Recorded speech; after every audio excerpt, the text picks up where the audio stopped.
yung ating internet na wala daw. Reklamo yung ating mga customer. So ngayon, tingnan natin kung ano yung nangyari. So ito yung ating guys, ito yung ating internet. Yan yung mga antena natin, no?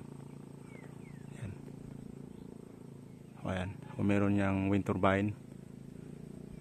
O hindi na umiikot yung ating wind turbine. Ayan, dahil wala siyang hangin. So ngayon titingnan natin kung ano yung dahilan bakit nawala yung ating mga internet. So ang setup natin dito kasi solar. Ayan, solar setup po ito. Pakita ko sa inyo yung solar. Yan yung mga solar ko. Yan. Ang solar setup natin. So ngayon, papakita ko sa inyo yung setup natin. So ginamitan ko ito ng inverter. Yan. Hindi ito pure DC. Ginamitan ko siya ng pure inverter. Yan, buksan natin. Kasi nagpalit ako ng battery. Yan yung battery ko dati. Tapos nagpalit ako live for battery. Kaya ginamitan ko ng inverter. Kasi sa akala ko ay matagal malubog yung inverter. Live for battery. O yan.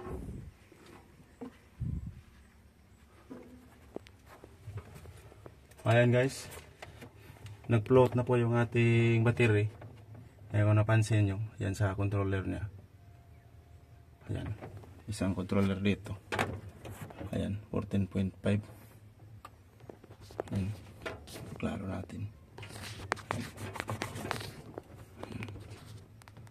Ayan. 14.5. Nag-float na po yung ating battery. So nagtaka ako bakit nalobat siya. Bakit namamatay yung kanyang inverter. Ayan. Ayan, namatay. Ito yung disadvantage pag naka-inverter. Once na namamatay yung inverter mo, hindi na siya makabalik. Kaya pala nawala yung mga internet dahil namatay yung ating inverter. Ayan. Hindi ko alam kung anong dahilan nito. Dahil hindi naman lobat yung ating baterya. So siguro na lolobat siguro ito. Sa tingin ko na lolobat ito. Tapos yung inverter hindi na nakabalik dahil kailangan pa nating i-on siya. Ayan, para makabalik. So ito yung guys, ito yung disadvantage pag naka-inverter. So ngayon ang gagawin natin, kasi dati guys naka direct current po ito, naka pure DC po ito setup natin. So ginamitan ko ng inverter dahil gusto kong yan, yung mga antena sana ay magamit yung mga charger nya. Yan. Pero sa kadahilan ng nangyari ito dahil nawala yung ating internet, so ibalik ko na lang sa pure DC setup. So ang nangyari kasi guys, yung ating ito, yan, napasukan ng mga langgam dito. Yan, napasukan, ito yung ginagamit natin. So napasukan siya ng mga langgam, kaya nasisira yung ibang port assignment niya. Yan, nasisira ang yung port. Kaya pag bumili tayo ng panibagong ito, mahal. So sinubukan ko munang i-inverter, kaso namatay yung ating inverter. Ayan yung ating setup. Ito yung router natin. So yung battery natin guys, ayan yung battery natin, 200 Ah po ito. Napakatibay na battery ito. Ayan, gawa po ito ng aking kaibigan. Ayan, pinasimbol ko sa kanya, yung aking kaibigan na taga Mindanao. Ayan, pinasimbol ko sa kanya yung battery guys, si Lauro.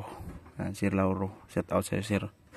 So ngayon, ibalik natin ito sa pure DC guys. So ayan, so susubukan na natin itong galawin yung mga ibalik natin sa sa pure DC para hindi na talaga siya malulubat. Tanggalin na natin itong inverter dahil naka-apekto lang ito sa ating mga internet.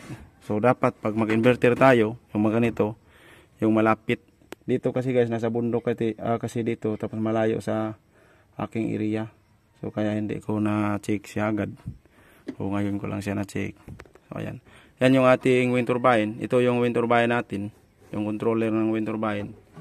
Tutulong din ito pag pag meron siyang hangin, magcha-charge din siya sa ating battery. Meron ding pakinabang na kunti ito. Pero ang presyo nito guys, nabili ko is 7,000 plus yung wind turbine kong nabili. Kaso konti lang po yung pakinabang niya. Sa mga nagbabalak na mag wind turbine guys, kung gusto talaga nyo na mag wind turbine gaya nito na sit up, siguraduhin nyo na may madalas na hangin yung pinaglagyan nyo na area, tapos mataas na area, tapos malaki yung wind turbine na dapat nyong bilhin. Malaking wind turbine dahil pag mga ganitong sit up, kunti lang yung matcha-charge sa ating wind turbine. Ayan, so hindi siya gaano kalaking tulong, pero at least meron siyang tulong na kahit kunti. So ayan guys, so susubukan na natin siyang ikuan. So ang may problema pala yung ating inverter, nag-off yung inverter natin. Tingnan ko guys tingnan natin yung inverter. Bumunutin ko muna yung nakasaksak niya, tapos i-try natin i-on. Ayan, i-on natin. So susubukan natin kung nalulubat ba talaga yung baterya. So ayan guys, ayan, nag-on siya. So sa mga ganitong setup guys na naka-inverter kayo, gagamitan yung inverter, dapat yung malaking solar setup na pang server ninyo, yung di basta-basta malulubat ba. So nag-akala din kasi ako na hindi na siya malulubat yung baterya ko dahil malaki na siya, kaya ini-inverter ko para naman mas maganda kasi yung inverter guys, dahil nagagamit natin yung mga gigabit na true rated na gigabit yung mga charger niya ng mga antenna natin. So sa kadahilan ng nangyari ito, so ibalik na natin. So sa gigabit naman ito, ang problema lang natin ay nasira yung ibang port. So meron akong 4 na port dito. Yan, tuloy ko lang. Ayan, merong 4 na port. So susubukan natin ito kung ito na lang yung ilalagay natin. Mga gigabit po yan guys. Lahat ng mga POE na yan, gigabit po yan. O malaking pakinabang rin sa ating mga P2P yan, sa mga setup natin. Pwede yan sa ibang mga basta ang importante kung ilan yung halimbawa 24 volt yung power supply mo, 24 volt din yung lalabas dito. Yan. Meron siyang naka-indicate na 12 volt to 57 volt. So pwede itong lagyan ng 48 volt. Yan, 48 volt na gigabit. Gigabit kasi guys, maganda ito kasi gigabit. Yan. So magandang gamitin ito. Maraming mga ito. Kaso lang di ako pwedeng makapag-content ng marami nito dahil bibili tayo ng mga gamit, malaki yung gastos. Hindi kasi biro yung price po din ito. Mamahal po din ito guys. Nasa 1,000 lagpas pa ang price nito. At saka ito, mahal din ito. Lalong ito, mahal din ito. Tapos nasira lang ng mga langgam. Marami kasing mga langgam dito guys sa nilagyan ko dahil bundok po ito. Ay, masarap tirahan ng langgam nito. Ayan. So yan guys, so success, confirm na nalobat yung ating inverter. So ito yung disadvantage guys pag naka-inverter. So pag naka-inverter tayo, pag nalobat yung ating inverter, kailangan pa nating i-manual on. Yan, kailangan pa nating i-manual on yung ating inverter para mag-on siya. Hindi kagaya ng direct ng 12 volt sa battery natin sa pure DC. Pag nalulubat man siya, may pag-asa pa siyang makabalik kahit hindi mapuntahan. May pag-asa siyang makabalik dahil nakadirect po siya sa ating mga battery. So yan guys, minsan kasi nalulubat yung ating setup dahil hindi iba-iba kasi yung panahon. Merong panahon na walang lumalabas na araw, puro na lang kulimlim. Tapos straight pa, nasa 3 araw, 4 na araw, ganun. So kaya nalulubat yung ating solar setup. So itong setup na ito guys, disadvantage ng naka-inverter at saka advantage. Ang advantage ng naka-inverter guys, 220 yung kanyang voltahe. Yan. So 220, kadalasan naman sa ating mga device, ginagamitan natin ng 220. So yun yung advantage niya dahil nagagamit natin yung husto, yung mga charger ng ating mga device na tamang charger niya. Unlike sa DC, direct current, hindi natin siya magagamit. Kagaya nito. Ayan yung switch hub natin guys. So nasa 9 volt lang po ito. Ayan, nasa 9 volt lang po siya.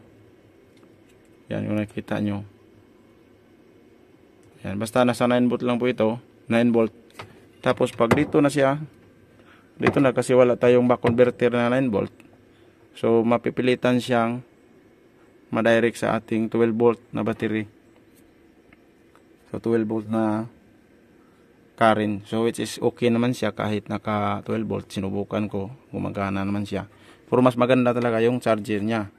Kaya ito yung advantage ng naka DC. Yan. Ito yung advantage ng mga naka AC mode. So naka inverter. Kaso nga lang yung disadvantage niya is malaki siyang kain ng ating kuryente. So yan po yung disadvantage niya guys. Nakakain po siya ng malaki sa ating mga kuryente. So yan. So hanggang dito lang po yung ating part 1 guys ng ating video. So